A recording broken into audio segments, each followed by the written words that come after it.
La mañana del miércoles las autoridades de Tamaulipas recibieron una llamada telefónica. Era la voz de una mujer que estaba reportando a su esposo como desaparecido. En ese momento, la policía activó un operativo de búsqueda en el municipio de Miguel Alemán, una zona que también es conocida por ser la frontera chica entre México y Estados Unidos. Horas después, mientras continuaban con el rastreo, los agentes se llevaron una sorpresa al encontrarse con los restos de un feroz enfrentamiento que hubo entre dos grupos antagónicos del crimen organizado. Un total 24 cadáveres, 15 de ellos calcinados, y una serie de vehículos quemados, eran parte del escenario que habían encontrado en la comunidad del Refugio Hinojosa, una zona despoblada y aislada. Algunos de los cadáveres tenían chalecos con las insignias de al menos dos organizaciones delictivas que operan en la entidad, el Cártel del Noreste y el Cártel del Golfo. También fueron hallados casquillos de armas que solo están autorizadas para uso militar. En el pasado, esta región fue un campo de batalla entre ambas organizaciones, antes de que los grandes cárteles comenzaran a desintegrarse para darle paso a pequeñas bandas como el Cártel del Noreste, una escisión de los ya extinguidos Zetas. ¿Qué es el Cártel del Noreste? De acuerdo con analistas consultados por Infobae México, su historia se remonta a la década de los 80 y 90, cuando el Cártel del Golfo estaba en su apogeo. A finales de los 90 algunos de los capos empezaron a reclutar exmilitares y antiguos policías federales para contratarlos como sus guardaespaldas. La razón era que si llegaban a ser detenidos por las autoridades, recibían una pena menor si únicamente les encontraban droga, en lugar de armas. Los guardaespaldas eran los únicos que estaban armados, por lo que a los capos no los podían acusar de portación de armas. Osiel Cárdenas Guillén, antiguo líder del Cártel del Golfo que en 2010 recibió una sentencia de 25 años de prisión, fue uno de los principales narcos que comenzaron a reclutar guardaespaldas militares, quienes más tarde serían nombrados como los Zetas. El nombre de la organización tiene que ver con las claves de radio que utilizaban en aquel entonces, y en las que la letra Z tenía varios significados. A partir de ahí los Zetas cobraron un nuevo significado, convirtiéndose en uno de los grupos criminales más temidos en todo el país. Según el gobierno federal le quitó terreno al Cártel de Sinaloa, liderado por Joaquín El Chapo Guzmán. El lugar donde se establecieron con mayor fuerza fue en la ciudad de Nuevo Laredo, Tamaulipas, en la frontera con Estados Unidos. Con el paso de los años, después de varios reclutamientos, empezaron a surgir nuevas generaciones de Zetas. Entre ellos estaba una familia de Nuevo Laredo, que fue conocida como los Treviño Morales. Heriberto Lascano, entonces líder de los Zetas, tenía un sicario al que le guardaba cierto favoritismo con respecto al resto. Ese hombre era Miguel Ángel Treviño Morales, alias el Z40, quien debido a su fama de asesino implacable ascendió rápidamente en la organización.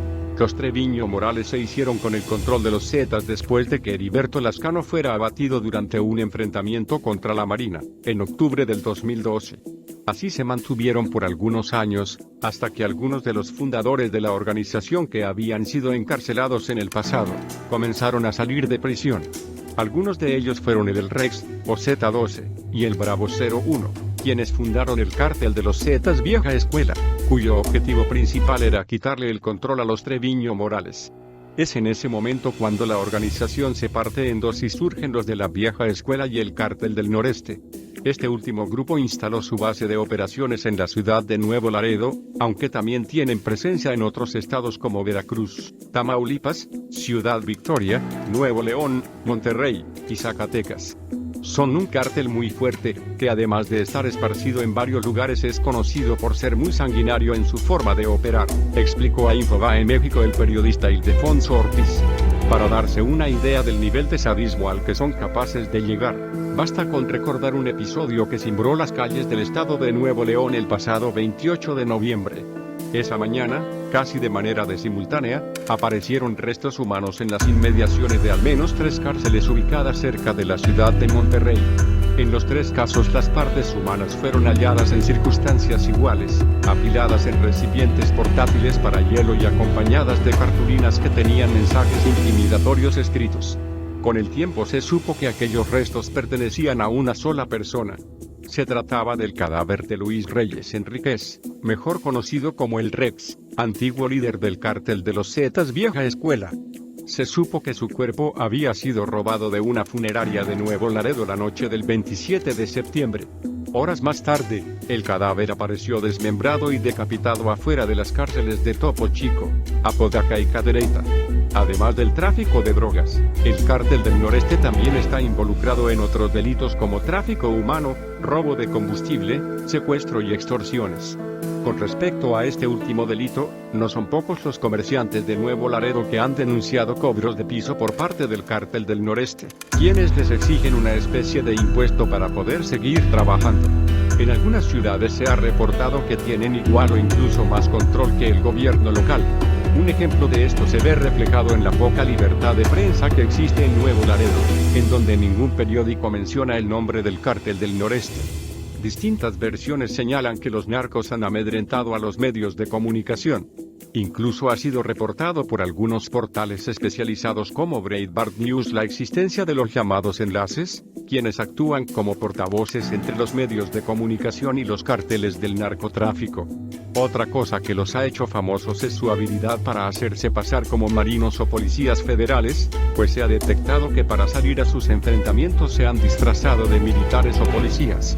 Según Ortiz, esto lo hacen para poder culpar a las autoridades de sus crímenes, lo que los convierte en un cártel muy hábil y astuto que ha demostrado tener la capacidad para manipular las cosas en pro de su beneficio.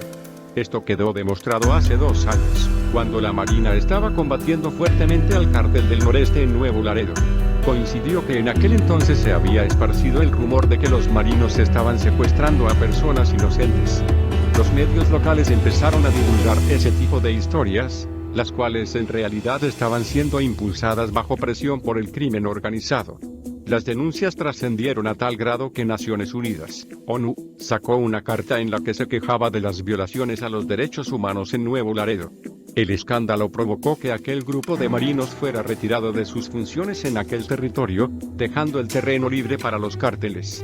Sobre el enfrentamiento que dejó una veintena de muertos en Tamaulipas, versiones destacan que inició porque un grupo de hombres armados del Cártel del Noreste incursionó en la ciudad de refugio Hinojosa, que actualmente está bajo el control del Cártel del Golfo.